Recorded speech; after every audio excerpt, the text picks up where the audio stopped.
Hello. I have a treat today. I'm going to do my second commentary video.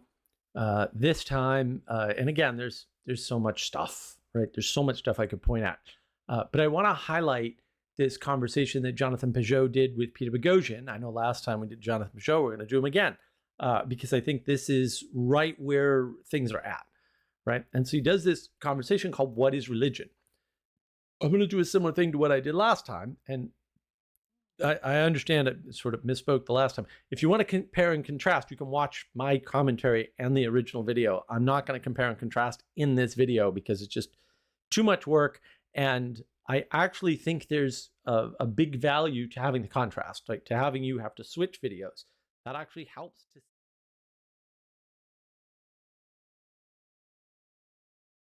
Hello, welcome back. What we're doing today is another commentary video. We did one last time with Alex O'Connor, and this time we're going to do pretty much the same thing. I am going to answer Peter Boghossian instead of Pageau. This is obviously highly clipped. I'm not going to go through the whole video. I'm just going to pick out the parts that need picked out. I know last time I sort of gave the impression that you're going to be able to compare and contrast, say, my answers to Johnathan Pageau's answers. I didn't mean in the video, right? Like, I actually think it's important that you watch the original video and my critique separately for contrast, and you need contrast to see. So that's why I think that's important. So I wanted to make that clearer this time around. And this conversation is extremely frustrating to me. Peter Boghossian is, we'll say, very limiting in his thinking. And he plays some tricks. I don't think he's doing it deliberately. Like, I want to be clear. I think Peter is trying to be the best person that he can possibly be. I just think he's very limited in that, and he doesn't see his own limitations, which is very, very common with people who go through academia, we'll say, especially people who stay there for any length of time. And I get it. He's playing the academic game. He's kind of like on our side as culture warrior. This is why I don't like the culture warrior frame. But also he has some limitations, right? Like, exposing errors in something is very easy to do. That's why I don't actually like doing commentary videos, because they're kind of easy to find errors in what people are saying. So my commentary videos strive to be better answers rather than, say, pure critique. Although there has to be some critique because there's some errors being made, probably on both sides. I'm not going to critique Johnathan Pageau because I love Johnathan Pageau. Monsieur Pageau does an excellent job here, actually, given the stresses that he's under, which are significant. And they're entirely Peter's fault, I would say. So let's dive into this, and I'll go through the clips, and we'll see how far we get.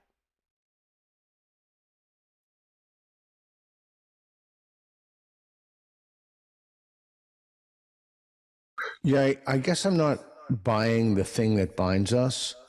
And the reason I'm not buying that is that I think that it either doesn't capture the nuance or it's missing something fundamental, in that when I think about religion, I think about the reference to it has truth claims. Sports teams don't have truth claims.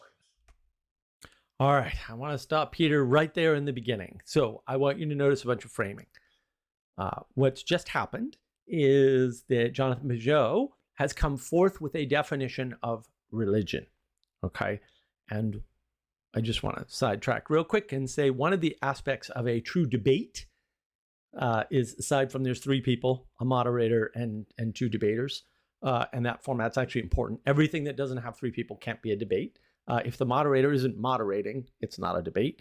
And the third thing is that in a debate, each side makes a truth claim.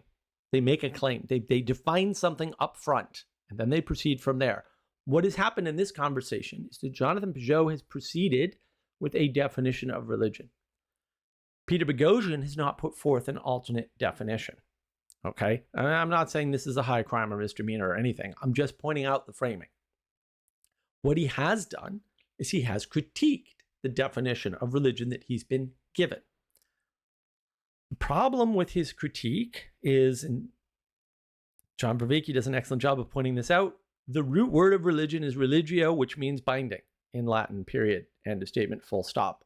Why Peter hasn't done the basic research to at least know this is completely beyond me. I have no idea why he's not aware of this, why he doesn't account for that. It looks like he didn't do his research. Would have been easy to do, or you can engage with Vervaeke's work, for example, and go into it that way.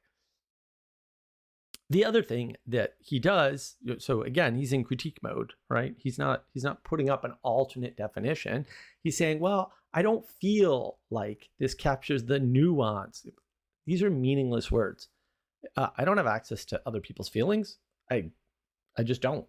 I don't know what that means. I don't feel like that captures something. I don't feel like this is the essence of, I don't feel like that's how I think about religion. Well, tell me how you think about religion. Tell me how you feel when somebody says religion, right? And Peter doesn't do any of that. He's in pure, I don't like this mode. And look, he got famous critiquing. Like, that's what he did. Like, he critiqued the academia, and that, I like his critique of academia. I thought it was hysterical and apropos, right? I thought it was appropriate. So just in a framing context, I don't know what he's doing. And then he says that sports teams don't make truth claims. I don't know where he gets this from. Sports teams obviously make truth claims. It's the truth claims that allow you to do the sport and bind to the sport. So I would say Jonathan Pageau sort of implies truth claims by saying binding, because if you're not making truth claims, how could you possibly have a binding for multiple people, right? Because truth is outside of yourself. Right? So what are you binding to? Well, if you're not binding to something outside of yourself, you're not binding, right? By definition. So that's sort of implied. Also, what do you mean by truth claims? Where are there not truth claims? Let's start there. I'm not trying to answer that question. I'm just saying these are framing issues, right? Like, your critique about truth claims might be valid if you define truth claims a certain way, but you haven't done that. So I don't think your critique is valid, because I don't know what the hell you're talking about. And you're certainly wrong about sports teams. Sports teams make truth claims. They absolutely do. That's how sports works.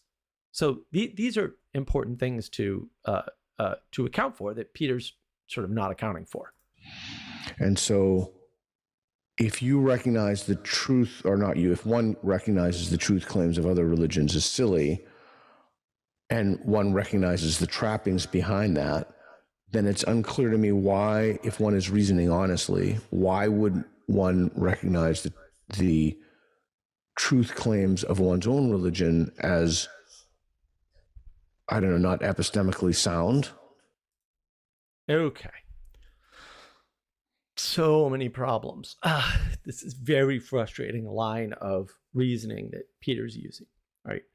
So the first thing he says is, if you recognize the truth claims of other religions. Well, I can put this to bed instantly. I don't. Problem solved. Now what? So this is another false framing trick. If, okay, what if not?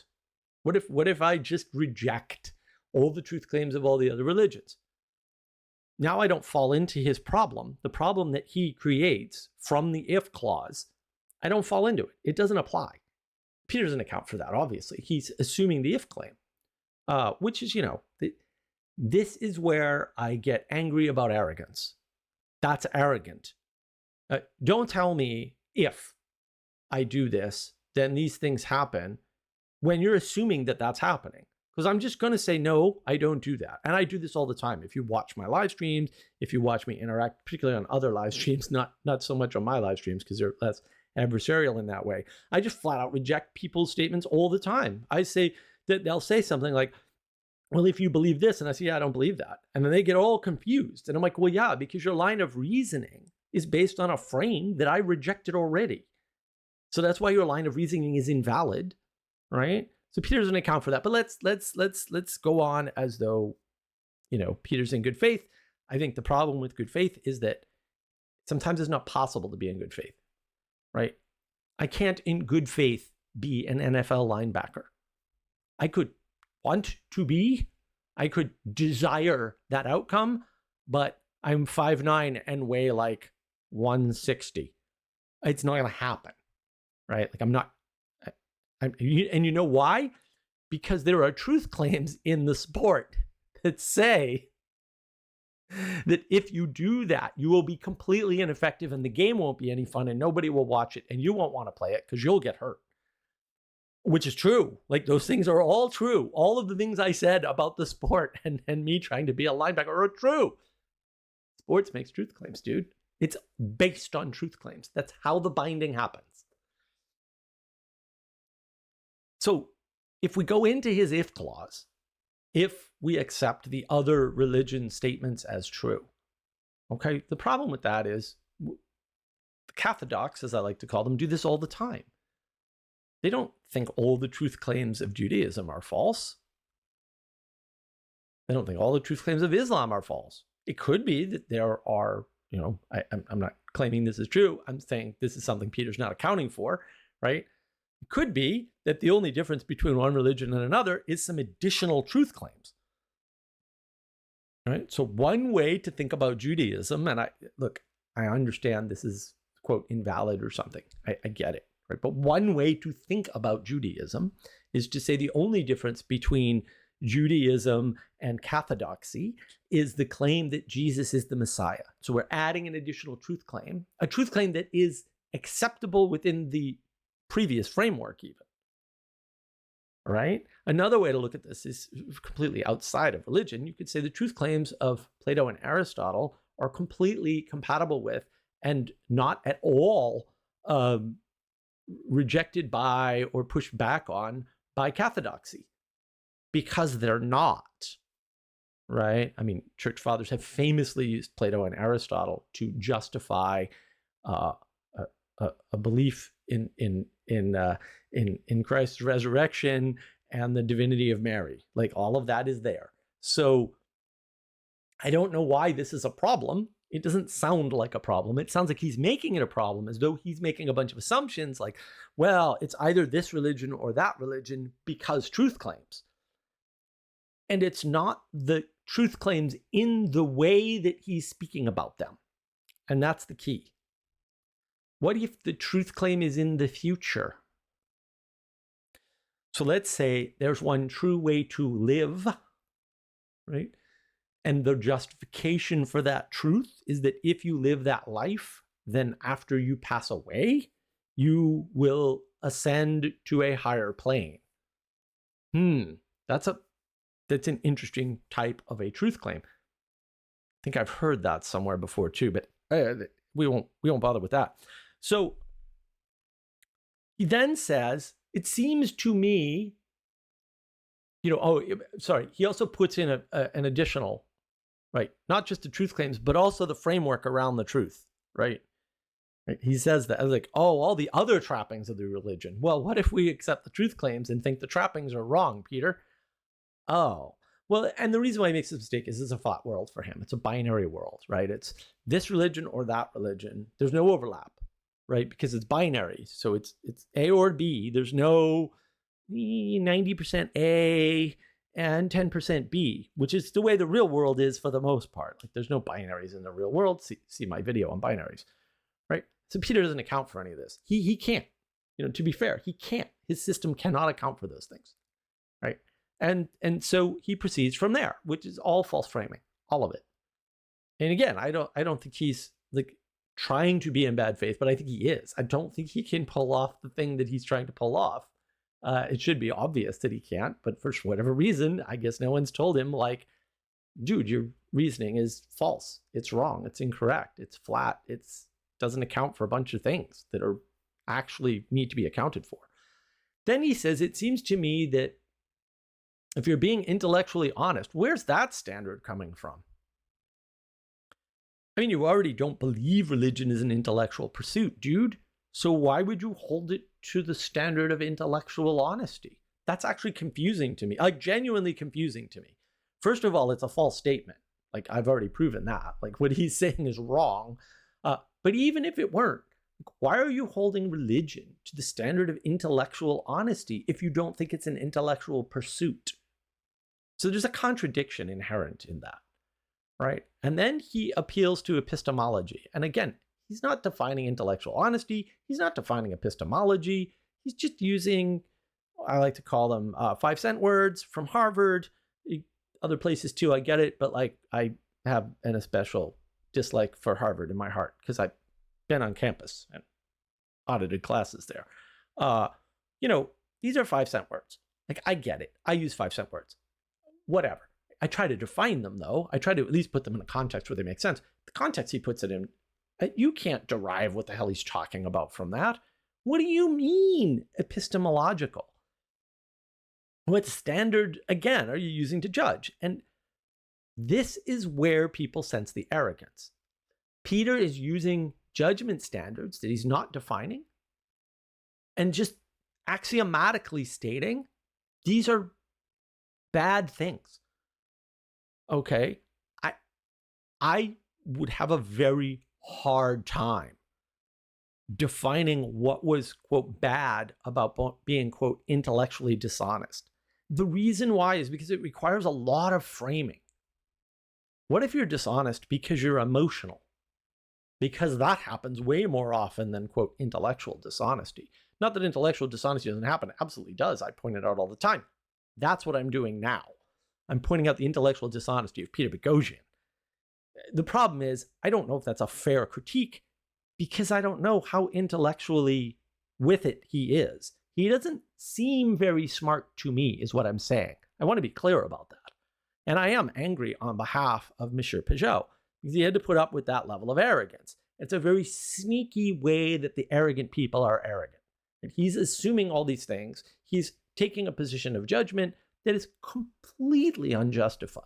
It's unbelievably unjustifiable what he's doing in this particular section of the conversation. So I wanted to point all that out. You probably missed it. It happens. These tricks happen early in conversations, very early.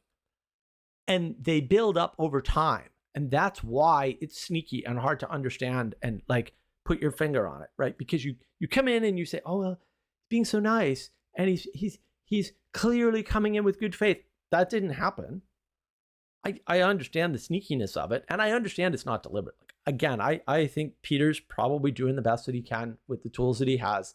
And he just doesn't have good tools. And he hasn't put in the research. I've already given you evidence for that, right? And like, I don't think that if you're stuck on a scientific binary frame, and not all scientific frames are binary, but I don't think if you're stuck in a scientific binary frame like Peter clearly seems to be, that there's much of a chance for you to be able to talk about these things at this level. And I think that's one of the things that makes Jordan Peterson, for example, unique. So I wanted to point all that out. I know that's a lot. Take the time to soak it in. Mm-hmm. So I guess I'm not buying the binding thing because there has to be, like Hannah Arendt talks about how to have an ideology means you must believe it's true, right? I mean, there's a truth component to that in which there's not to a sports team. You adjudicate. Okay. Wow, we're never going to get through this video.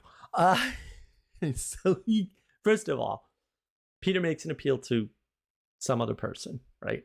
And then he switches the term, okay? The title of this, the topic of this is what is religion? And Peter uses the term ideology. That is dishonest. That is intellectually dishonest. For sure. Period. End of statement. You want intellectual dishonesty? There you go, Peter. That's you, dude. That's you. Okay? To switch the word from religion to ideology, to switch the topic by slipping in the word ideology, is intellectually dishonest. We weren't discussing ideology, bro. We were discussing religion. We were making a claim of binding. Okay? I don't know why you slipped in the word ideology. Probably some spirit put that in your head in the moment. And that's why I have a hard time making claims of intellectual dishonesty.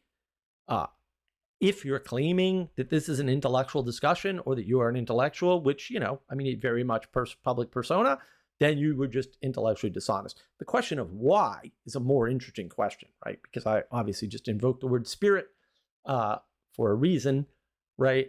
Maybe his emotion got the better of his intellect, because that happens to people all the time. It's like the default case for humans. This is why sciencey people have this arrogance problem, because they think they're not subject to that as often or in the same way or whatever. And they think that without evidence, by the way. Good to know. So I just wanted to point that out because it's an important, not insignificant piece. Ironically, right after he talks about intellectual dishonesty. Indicate those, like I know nothing about sports, but there is this. Okay, here's the big problem.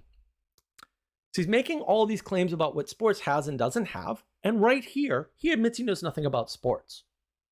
Okay, now I'm going to explain to you something very, very simple. That has to be intellectually dishonest. Period. End of statement. There's no question. Again, the why is a different question. That is intellectually dishonest. It isn't anything else. It's intellectually dishonest. It's intellectually dishonest for a very specific reason. He said sports doesn't have this and does have that, whatever, and then said, I know very little about sports. Okay, dude, then why are you talking about sports? Why aren't you listening about sports? If you admit you don't know what you're talking about, maybe shut up. Maybe don't make claims about something that you don't know much about. That would be a good first step. That is the definition of intellectual dishonesty. And that's also my definition of arrogance, right? Making claims about something you clearly don't know anything about and that you don't know anything about. He just said he didn't know that much about sports. Yeah, fair enough, dude. That's fair. You don't know that much about sports. Why are you saying that sports and religion don't have these qualities in common if you don't know much about sports? And you clearly don't know anything about religion because you invoked ideology. These are intellectual dishonesties. So I want to make that clear. I feel bad for Peter. I really do. I actually feel really bad for Peter. Like, I'm glad you didn't have a conversation with me because that wouldn't go well for him at all. Like, boy, dude, I know a lot about sports compared to you. And this argument of yours would get completely filleted in about 4 seconds. It wouldn't be pretty. So I feel bad for the guy because he's clearly out of his depth. And he's invoking intellectual dishonesty and like he's the poster child. It doesn't make me happy. I don't like having to do this video. I'm unbelievably amazed that Johnathan Pageau sat through this whole thing. We're only 8.5 minutes in, and I'm already like, wow, look at all the errors. Look at all the problems in this talk. There is a truth claim that in sports, what I mean, it's a little different, but you have to accept the identity and the rules of the sport. You actually have to accept those as being true relative to the sport. They're not true in an absolute sense, but they're true relative to the sport, right? And those are conventions. Those are everybody knows that those are arbitrary conventions, and I wish I knew more about sports. I could, give a soccer. Or but they're not. Okay, so Mr. Infuriating. Peter Boghossian does a number of errors here, right? And the arrogance should be clear to you now. If it's not, I'll make it clear, right? Johnathan gives him the correct answer, the very easy answer, the straightforward answer. And Peter says those are conventions.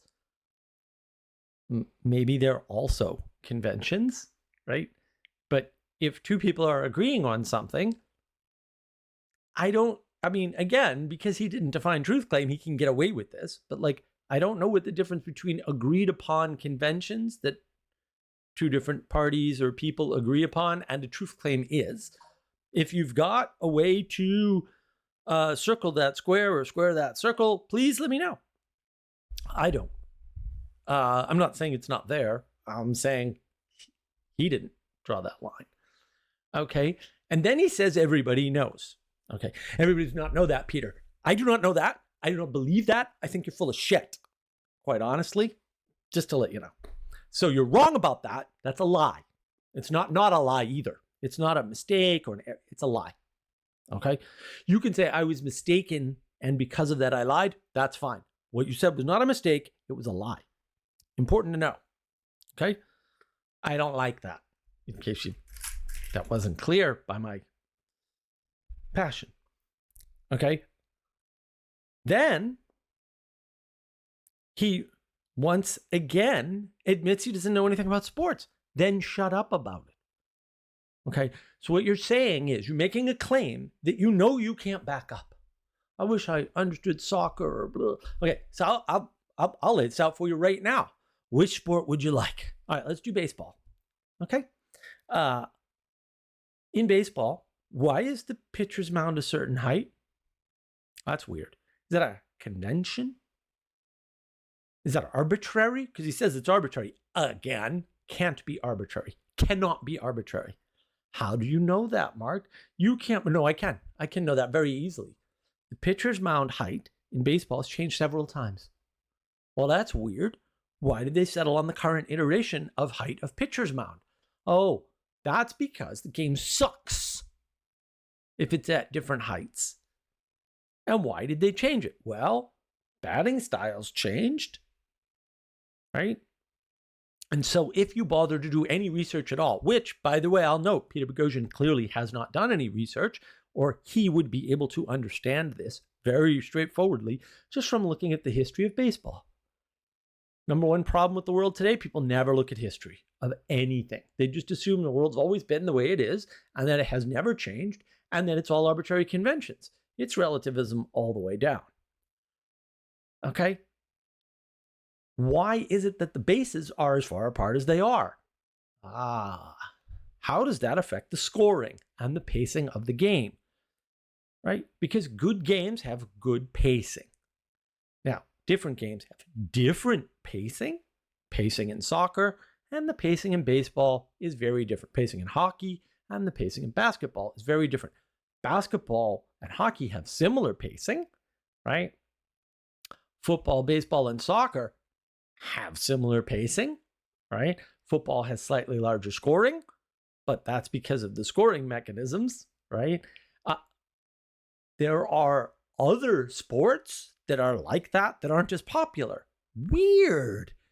So why is that?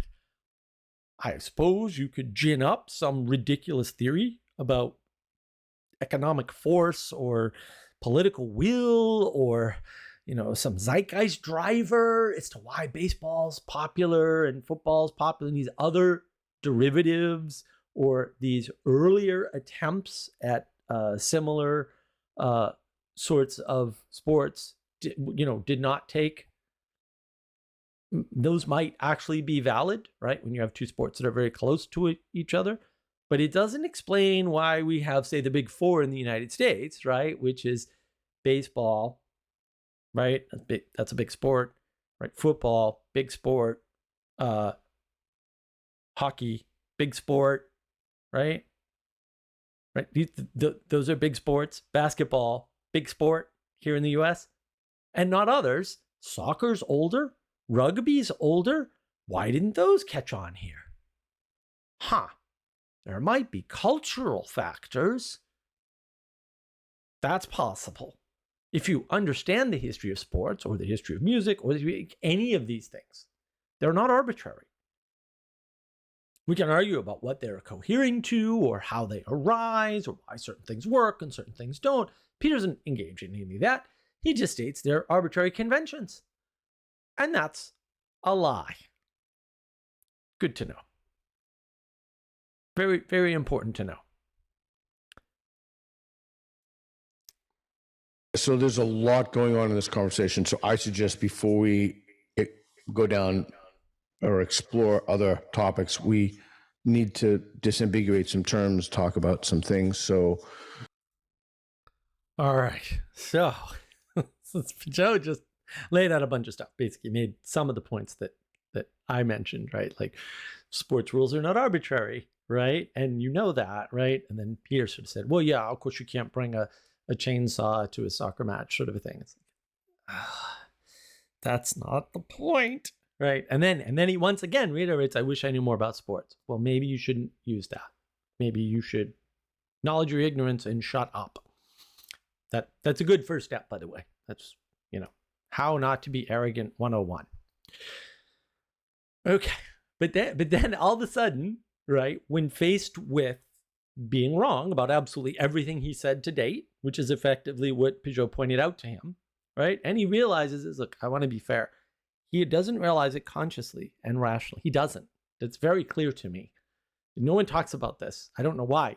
Psychologists should know. A lot of your thought, or maybe most of your thought, all of your important thought certainly, is unconscious. His unconscious mind is seeing the contradictions and the problems. So suddenly, right? Not when it's his words, when it's Johnathan speaking, very plain, easy language that doesn't require, your PhD or a college degree or anything to understand. Suddenly, now we need to disambiguate terms. Are you kidding me? You used a bunch of ambiguous terms, Peter, and now that Johnathan's using them, you want to disambiguate terms? And who are you to dictate this all of a sudden? It's a little weird. It's a little weird. Sorry, it's a little strange. Like, all of a sudden, this guy makes a bunch of very understandable statements about how he's wrong.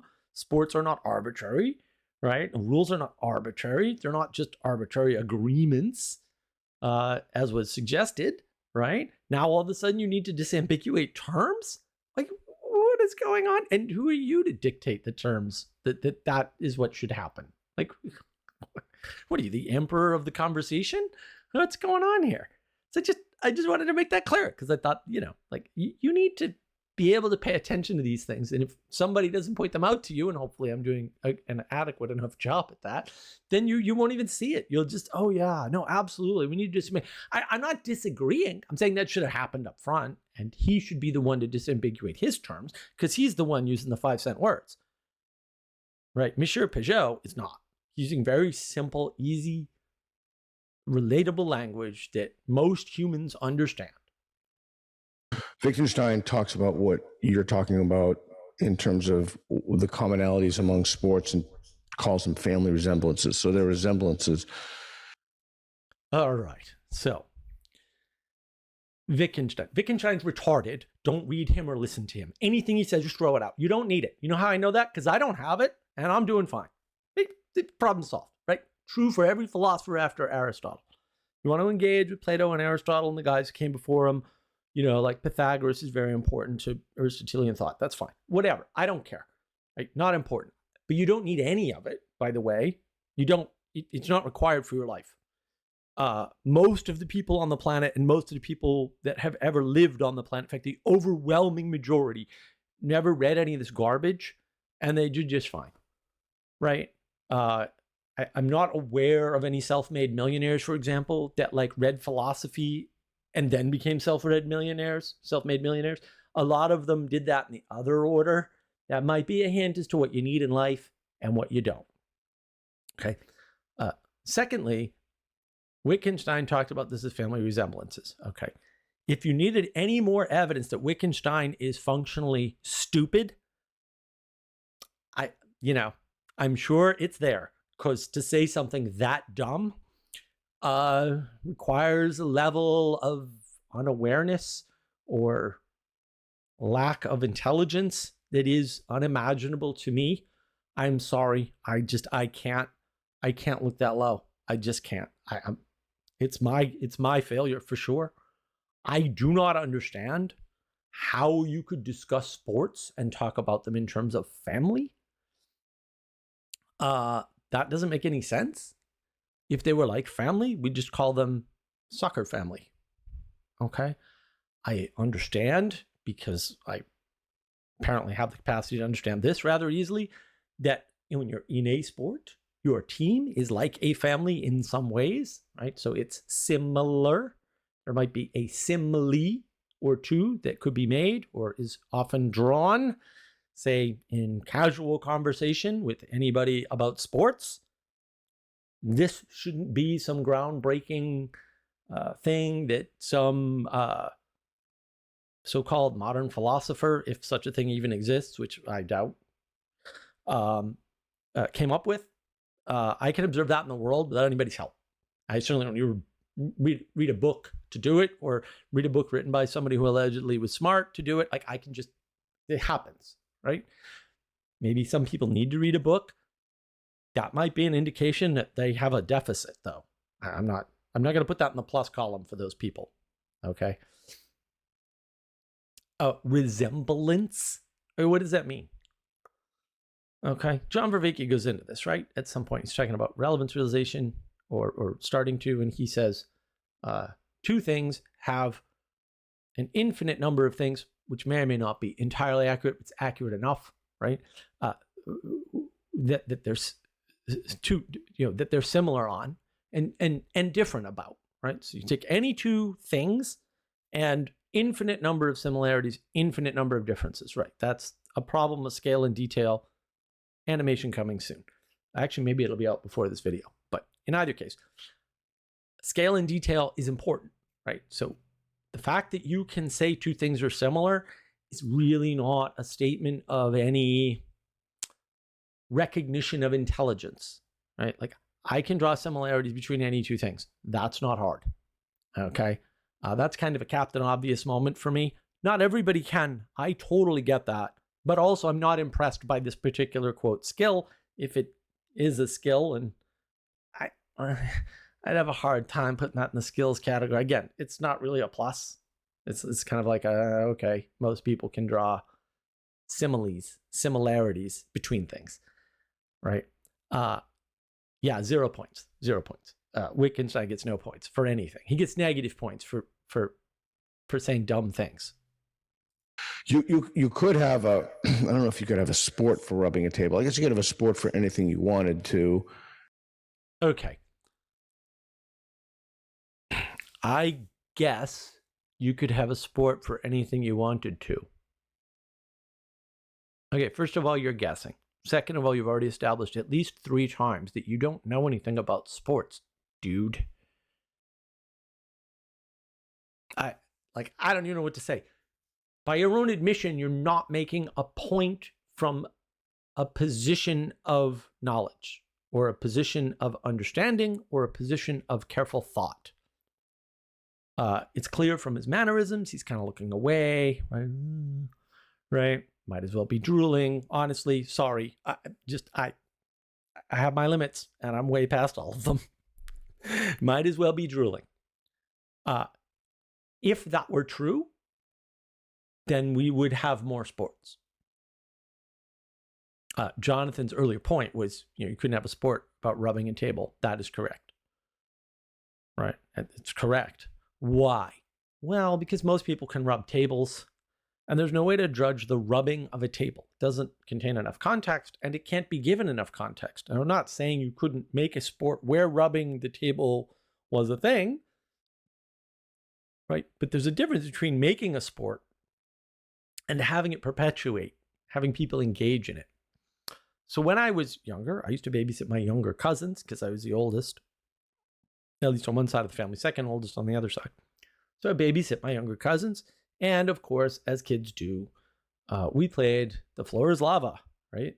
Now, I invented several variations of this game because I'm wicked smart, being from New England. They were all silly and fun, and my cousins to this day, and they're much older now, talk about them. So apparently they were memorable. I remember some of them fondly too. I mean, a lot of that stuff is difficult for me to remember because it's before time stuff, but the fact that you can do that, and the fact that we'll say that a game like The Floor is Lava emerges, because it does, in children rather regularly, actually underlies the point that Jonathan's making. Well, why don't an infinite number of games sort of emerge in the minds of children of a similar age? That's an interesting question, because Jonathan's right. They're not arbitrary, and they're not agreements. They're following some sort of pattern. Name of the channel, Navigating Patterns. There's a pattern to sports. In fact, there's a self-similar fractal pattern to sports, right? In other words, a sport has to be interesting to the people playing it. Now, some sports are only interesting to the people playing it, right?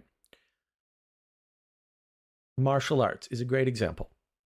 Most martial arts, not all, but almost all, and in the early days all, because they didn't have martial art tournaments, are only interesting to the people engaged in the martial art. When they started to have tournaments, what developed were little tournaments that your family would come to because they were interested. Are they interested in the sport of martial art? Not yet. It hasn't developed. So this is a nice recent sport that developed, we'll say certainly within my lifetime, right? And continues to develop. Like, I mean, it's going to develop in your lifetime too. Until it doesn't anymore, I mean, it might die out. I don't know. Lots of sports die out. Like, Peter's not thinking about any of these things, right? By his own admission, he doesn't know anything about sports. Cool, dude. I don't know. Maybe take Jonathan's word for it and think about it instead of going on and on and on about Wittgenstein and his 5-cent words and his negative 5-cent way of thinking. Because, good Lord, I can't even.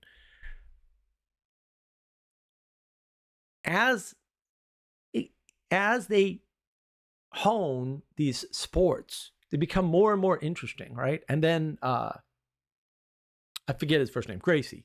The Gracie family comes along and says, listen, every martial art with all their individual tournaments makes a claim that they are the best at, for fighting as such.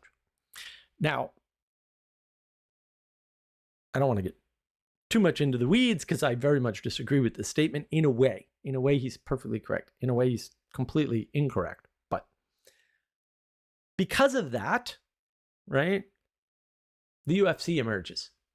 In the midst of this, we already had boxing. We've had boxing forever. Boxing's been around forever, right? It's a very old sport. A very local sport until the advent of TV, effectively. Right. Before that, it was just getting into arenas and stuff like that. But it's not like the boxing tournaments were these regular events. Didn't have the regularity and the infrastructure investment of baseball, for example, right? Which had infrastructure investment in the early 1900s, right? Because it's that attractive to random groups of people. And so as this develops, you get the UFC, right? So UFC comes from this Brazilian Jiu-Jitsu is the best. We're going to prove it. We're going to make a tournament with certain rules, and we're going to allow a bunch of stuff because it's basically like we're going to take all these little tournaments, which are little games, right? Actually, tournaments are the pinnacles of the games, right? They're the way you differentiate within the game who's the top, right? Who's at the top of the hierarchy. And so games are not all games, but games are one way that you find out where you are in a hierarchy. Ooh. That's interesting. It can't be an arbitrary hierarchy or no one cares. Right? So this game emerges called UFC. It's a very big game. I don't watch much UFC. I have watched the UFC. I don't much care for the UFC. Again, I have my philosophical, if you will, differences with Gracie's thesis for lots of reasons. One of which is I'm a big Bruce Lee fan, and he had a lot to say about this. You can see that this game emerge. And now I'm going to go back, and I already did this a little bit. I'm going to go back and contrast this. Baseball has more of an attraction, not just to the players. Man, baseball players, do you know how much work you have to do to play baseball?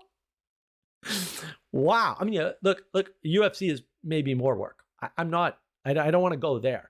I want to say there's lots of sports you can do, right? And the training for baseball and the amount of effort you put in and the number of games you play is really high. In order for it to be that way, it has to be enjoyable for the player, first and foremost. If it's not enjoyable for the player, you're not going to have a sport, no matter how enjoyable it is for everybody else. That's why you tend to keep blood sports around too long in your culture. And you can make an argument, these things emerge, but they don't last. Well, why don't they last? Because they're invalid games. It's not that hard, right? And nobody likes that, who's a relativist like Peter, because they think, oh, it's arbitrary. It's not arbitrary, or it would last. That's kind of what arbitrary means. Arbitrary things just happen. They come and go. It's emergence is good. And this is arbitrary, emergence is good. That's what you're saying. right? Relativism. You're saying relativism emergence is good. That's the word arbitrary means. Right? Ultimately, it leads to that. There's no way out. Okay, they're not arbitrary. Okay, why did governments eventually, state and local governments mostly, invest in baseball fields? Wow. So, to the best of my knowledge, no one's investing in UFC. And you can make a very reasonable argument that, they don't need to, because you could put an octagon in an existing building that the government's invested in. Yeah, fair. Baseball fields are custom built. Football fields are more or less custom built. And you can only really do two things in them. And more recently, they've done rock concerts in them, whatever. That came later, though. The investment in these things, whether by millionaires, billionaires, whatever, or by state governments, precedes all of that. How interesting.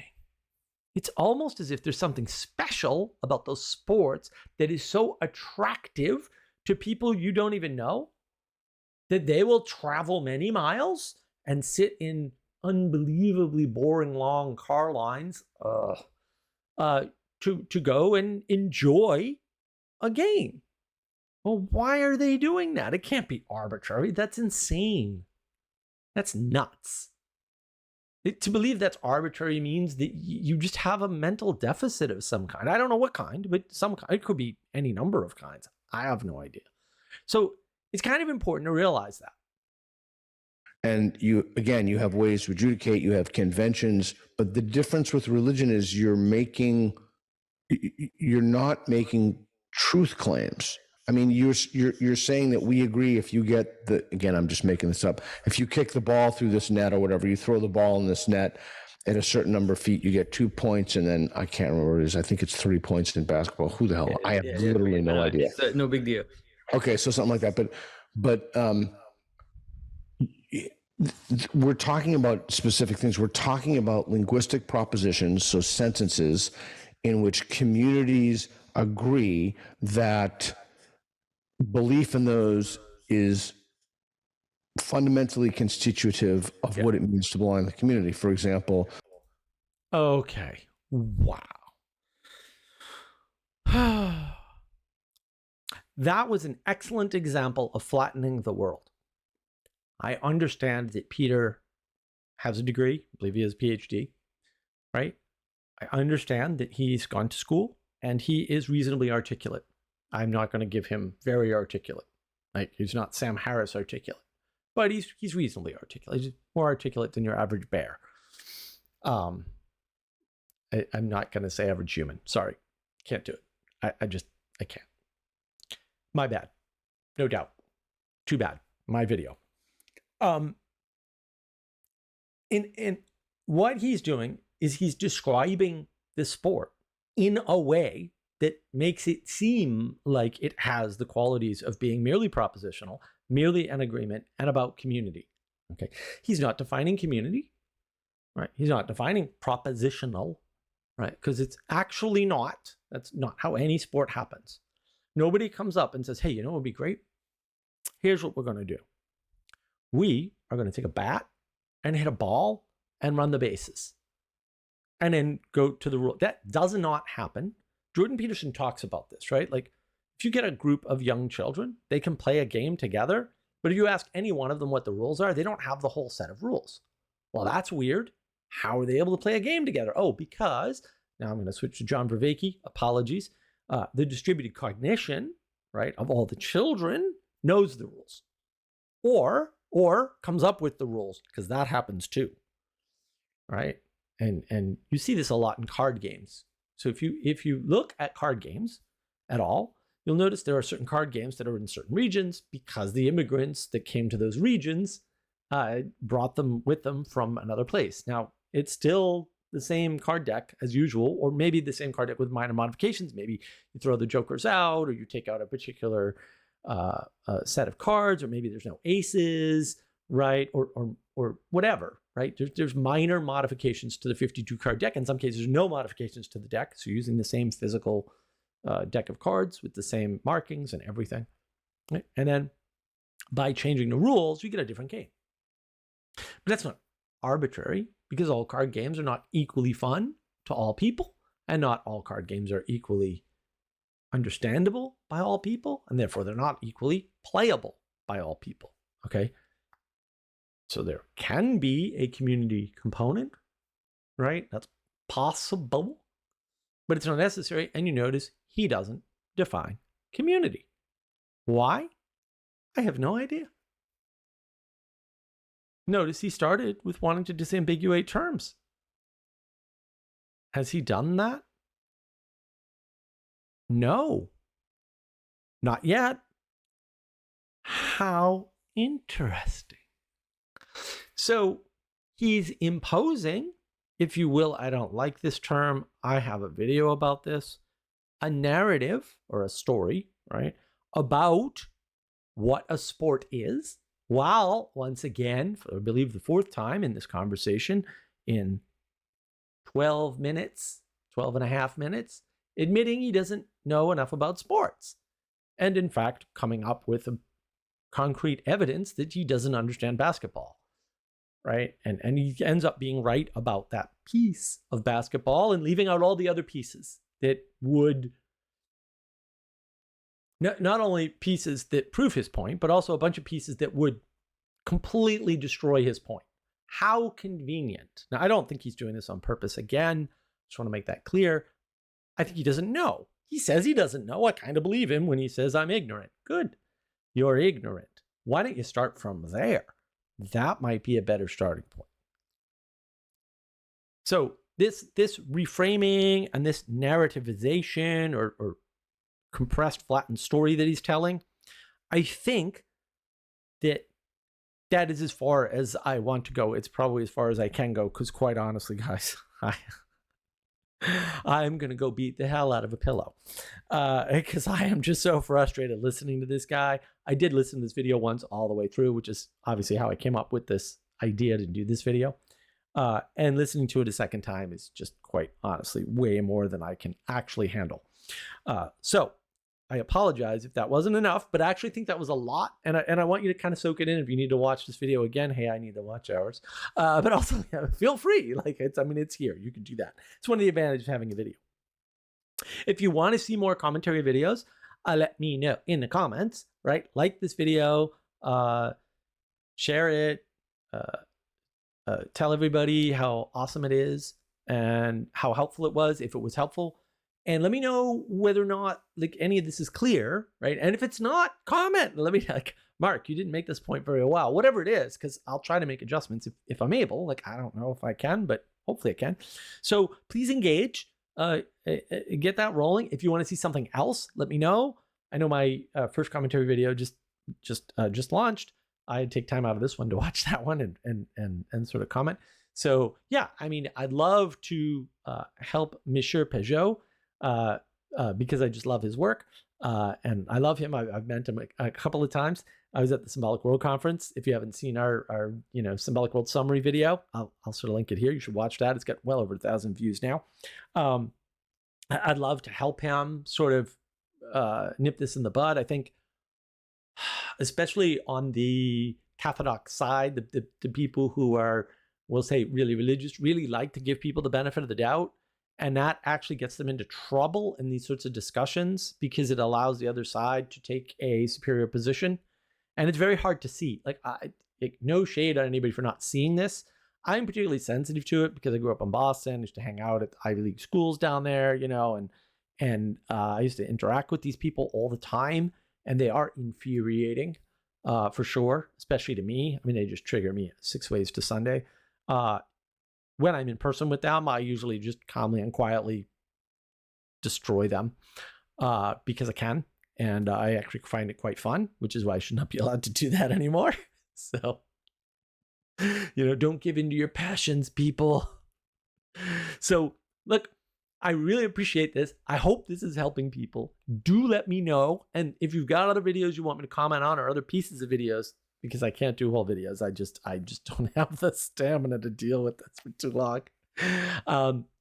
Let me know. I've got a Discord server, Mark of Wisdom. We've got a Navigating Patterns channel. You could put a video on there and say, I'd like a commentary on this or this section or these questions from this video. And I'll try to do that.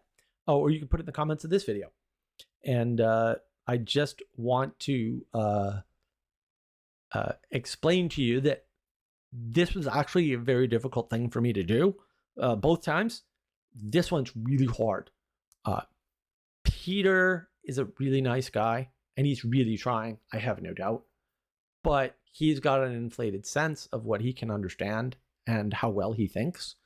And it's very frustrating for me to watch people like that who have been clearly misled in their life to believe that they're capable intellectually, we'll say, of doing things that clearly they can't. Like they're not there. I'm not saying they can't get there. I don't know, right? But I also wouldn't presume that they could, right? Because I was in the computer industry for a very long time, and there's lots of people who can't code. They can't be taught to code, can't be trained to code. There's no amount of information you could give them or education or training. I used to train people, among other things, corporate training, personal training, all kinds of training. Lots of people can't be trained to do lots of things. And maybe you can't be trained to think logically, reasonably, and rationally, which is why you defer to philosophers that no one's read or no one should read, certainly, right? When you can't make the point on your own.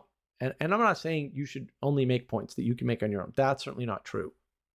But if you can't make a simple point on your own and you have to rely on some complicated thinker with a crazy name, maybe you don't understand it well enough to talk about it, right? Like if you really understand Wittgenstein that well, then why not reformulate his point? Say, Wittgenstein said blah, and here's what I think he meant, or here's the way in which it's true, right? Those are valid ways to use people who have written books before, whether they're smart or not, to your advantage, right?